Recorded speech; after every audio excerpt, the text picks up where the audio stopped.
Hey, thanks for stopping by. I got some builds in mind for the holiday season. Even though they're not quite here yet, they'll be here before we know it. So I figured I'd get a jump on it and get started on some of this stuff now. That way, if any of you guys want to build any of this stuff, you got plenty of time to do it. So let's get started on something for Halloween. I've got some 1x stock here, 1x6 actually, that I'm cutting to a length of 10 inches, and I'm going to cut two pieces. Then I'm ripping down a piece to a width of 4 inches, and if you don't have a table saw, you can just use a standard 1x4 instead. It's not that critical. Then I'm going to cut two pieces of that 10 inches long as well. I'm using a stop block again to make it easy to get all the pieces the same length. I also cut two pieces 7 inches square off camera, plus a couple other small pieces I'll tell you about when you see them. Now I'm going to make a face on one of the 5.5 inch wide pieces. And this is probably a dead giveaway to what I'm building. I drew it on paper first, and I'm just using a piece of transfer paper to transfer it onto the board. I was going to just draw it on the board, but I figured I'd mess it up and have to try to erase, and it doesn't erase well off of wood, so that'd make a mess of it, so I drew it on paper first. The transfer paper makes it easy to trace it onto the board and get it right. And there we are, a nice scary jack-o'-lantern face. Now to cut it out. I'm drilling holes first, and I'm going to use my jigsaw to cut it out. So you just need to use a drill bit big enough to fit the size of the blade you're going to be using. I'm using a jigsaw, but you could use a coping saw, a scroll saw, or whatever you have. If you don't have anything, a coping saw would probably be your cheapest option. My tired old jigsaw, much like its owner, still works and is going to get the job done here. The big question, though, is am I going to be able to cut this whole thing out without sawing into my workbench? Pay close attention because you might be witnessing a miracle in the making here. I think I came a little close a couple times, but I managed to pull it off. No damage to the workmate. And what's even more of a miracle is I made 3 of these. So I did this 3 times and no damage to it. Will wonders never cease? And there's the first one cut out.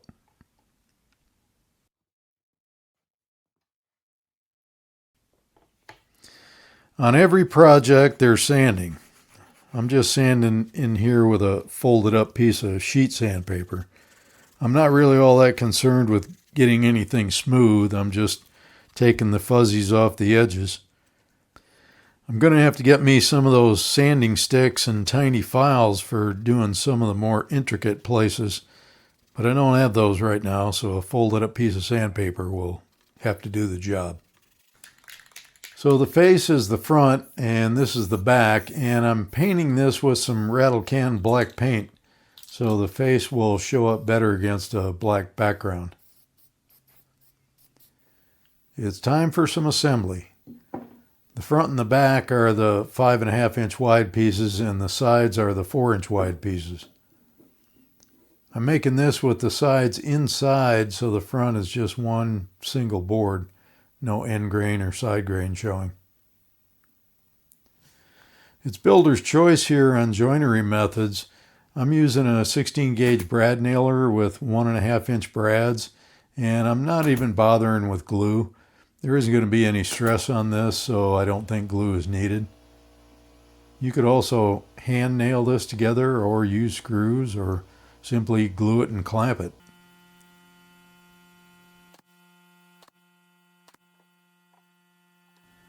Black painted side in for the back, just lining up everything flush.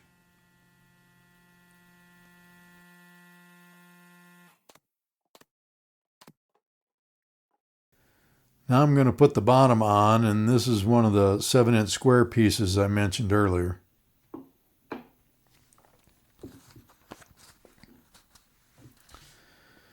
This board has a bit of a bow or crown to it, so I'm putting it so the crown is up so it will sit more on the edges and be more stable when it's done. I'm also just using a scrap piece as a gauge block. It's not the exact right thickness, but it's close enough that I can eyeball and feel the differences to get it pretty lined up and square. This is just a jack-o'-lantern after all, so it doesn't have to be exact. If it looks good to the eye and you can't readily see any misalignment, it's good. And with one nail to help hold it in place, I flip it over to do a quick check to make sure it's fairly even. And it's good to go. So I finished nailing it off, just lining up the nail gun by eye. Surprisingly, I did not have a blowout on any of the 3 that I built. Sometimes things do go right. Now for the top. I've got a couple of scrap pieces that I'm going to add to the underside of the lid to just position it when you take it on and off. I've cut them to a length just shorter than the inside dimension of the box, and I've got to get them straight and square and the right distance apart. I'm kind of fussing with it, trying to get them perfect so it's a pretty good fit without too much slop, and I'm really kind of overthinking this here. And I didn't really need to be that exact, and using 2 pieces was not the best idea. As it turned out, the inside dimensions are different by just a bit, and I got them on facing the wrong way to how I wanted the grain and the top oriented, so it didn't fit. And it didn't fit either way, which means I got them on too far apart also. So back to the drawing board. At least I didn't glue them. So round 2. I cut 2 more pieces and made sure I got them on facing the right way this time, and also made sure I put them a little bit closer together. I double checked the measurements. Looks good. Oh wait, check square. Then did a test fit before nailing it all. Made sure it was still square, and it fit. Nail it off. That's the first part of the top. Now I got a couple more pieces to put on. That's a 4-inch square piece I'm going to center on there, and that other piece will be the stem. It's 1.25 inches wide by 3 inches long along the long edge, and the one end is cut at a 15-degree angle. So this is not only the stem, but it's also going to be the handle for taking the lid on and off, so I figured I'd put some glue on this. So I apply some glue and position it by eye, get it all lined up, and put it on. No good way to clamp this. Then I got to thinking that I don't really want to wait for this to dry, so it probably would have been better to wait on the glue part. I got my order of operations here a little bit out of order, but I go ahead and press on.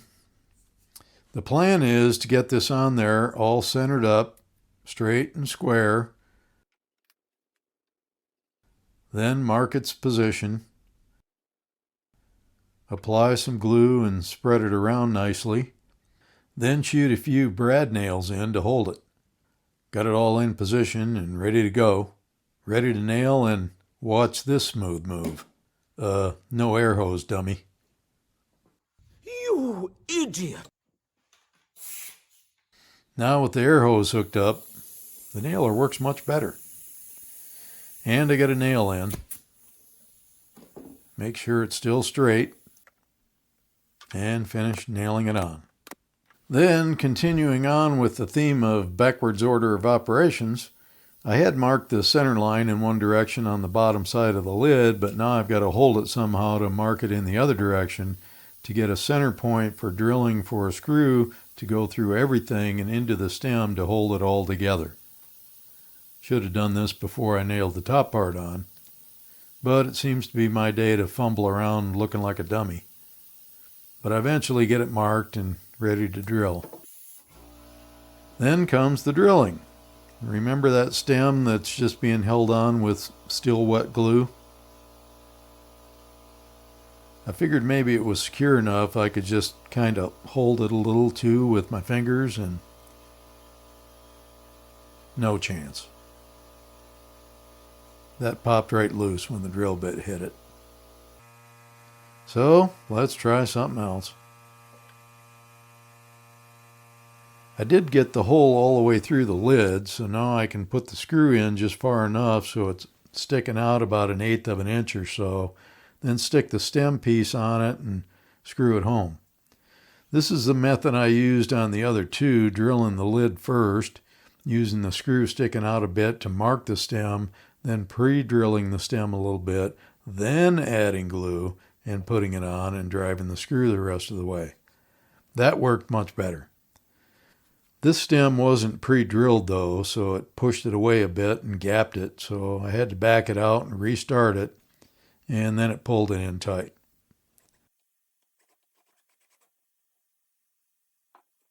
That was way more trouble than it needed to be, but it's together, it fits on, and it's done.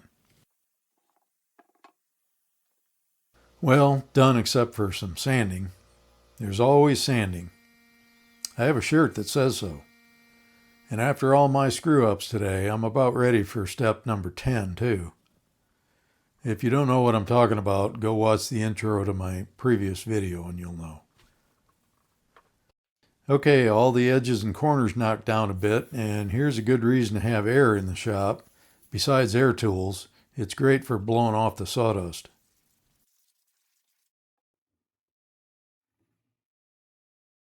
Now I'm going to do a little burning. And I know a lot of you don't care for this method, but I made 3 of these and I'm going to do 3 different looks so you can see some variety and different ideas. So the first one I'm going to burn a little to just highlight the face a bit. And then the next one I'm going to lightly burn the whole thing for the full rustic look. And no burn at all on the third one. And you'll see the end results on all 3 coming right up. So here's all 3 that I built, and this one down here is the one that you saw me building in the video, the first one that I did. And they're all a little bit different, and I'll give you a couple of tips on what I found out when I was building these. So the first one that I did, I put this piece on the top, this extra 4-inch square piece, and I did the 3-inch, 1.5-inch wide piece for the stem on the top. And I lightly burned the whole thing for a rustic look and put a couple coats of clear coat on it. And I stained the stem a little bit darker with some dark stain. And you saw me struggling a bit with these 2 pieces. I was trying to use up scrap and using these for the pieces to just hold the top in place so it doesn't fall off or move around. These other ones, when I was doing that, I ended up with a little bit different measurement this way on the inside than this way. It was different by maybe a 1/16 or 3/32 of an inch. So this top wouldn't fit the other way, and I got them a little bit too far apart anyway, so I had to take those off and redo that. These other ones, I just used a single piece of wood on the top, much easier. Plus you can take that piece and make sure it fits in there before you go to all the trouble of nailing it on and find out it won't fit like I did. These other 2, I did not put this piece on there, and you can kind of look at those and see what you think. I like them just fine without that extra piece. And these 2, I also just used a stick for the stem and just put some clear coat on it. These I literally just walked out back into the woods and found some dead branches laying on the ground and cut these sticks off and put them on there. Same method of joinery. I put a screw through through the whole thing. I struggled a bit when I was doing this because I kind of did things in the wrong order. When I did these, I just drilled the top and then put a screw in there and left the screw out a little bit, took this and set it on there and marked it. Then I pre-drilled the stem a little bit. It was much easier to put them together like that. 3 different faces, 3 different finishes. Like I say, I just lightly burned that one, did a clear coat. This one is, you saw me when I was burning, I just lightly burned around the face a little bit.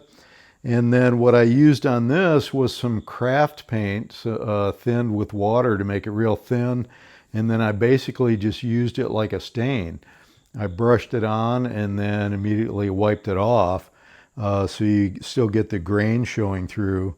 And I kind of like that look. This one is simply just painted with rattle can orange paint, spray paint. And built the same way as that one, with the single piece in the top, which is much easier to do. So that's the way I would build them now, not bother with that top piece, just do them like that. Put whatever face you want on there. The other thing you got to be careful of, because of the fact that you're putting, or I built them that way, the sides go inside, don't get your face too wide. I almost messed up on that one. It's just like the corner of the mouth there is just even with the inside of that board. The other thing I did, this one, you can kind of tell when I take the top off, I did not paint the back black. And I thought that would make these look cool in the daytime by making the outline of the face appear really dark on the inside, which it does. It's not that big of a difference though, so I don't think it's worth it to do it. The bad thing about it is when you put the lights on in there, it doesn't reflect as much of the light. So I'll show you that when I turn the lights on. And speaking of the lights, I'll show you those, because obviously we don't want to burn a candle inside something wood. Probably a bad idea. So I ordered these, I found these online, and they're little LED tea lights. And I'll just take one out here to show you. Tiny little things, and they, when you turn them on, these are, there, they flicker a little bit. Kind of cool. So these ones, super cheap. They came a dozen of them, 12 of these things, and actually have a remote control. They were like, at the time of filming now, they were like $9 for a 12 pack. So dirt cheap. I'll put a link below to these so you can look at these specific ones. There's all kinds of them on Amazon. And if a bunch of you go out and start buying these, they'll probably up the price. So just be aware of that. But at the time, they were like $9. But there's lots of competition. So if they up the price on those, there'll be plenty of other cheaper ones. So there you have it. I'll give you some shots of with the lights on. And I'll get some shots later of them at night with the lights on. So I guess that's it for this time. I got some more Halloween decor I'm going to be building in the next video, so stay tuned. Thanks very much for watching. For all of you that have subscribed recently or since I started the channel, I really appreciate that. That shows me that you want to come back and see more of what I'm doing. So that says I'm doing something worthwhile. So thanks much. We'll see you next time. So there they are with trying to block out as much light as I can coming into the shop. And you can kind of tell that one in the center that doesn't have the back painted black definitely puts out some more light from the light inside. This is all just with one single tea light inside. And if I move side to side, you can see how the side starts to appear over here a little bit lighter. And there they are with the one in the center has one light and the other two have 3 lights in them now. And that's what you can expect with the back painted black like that, but a few more lights inside.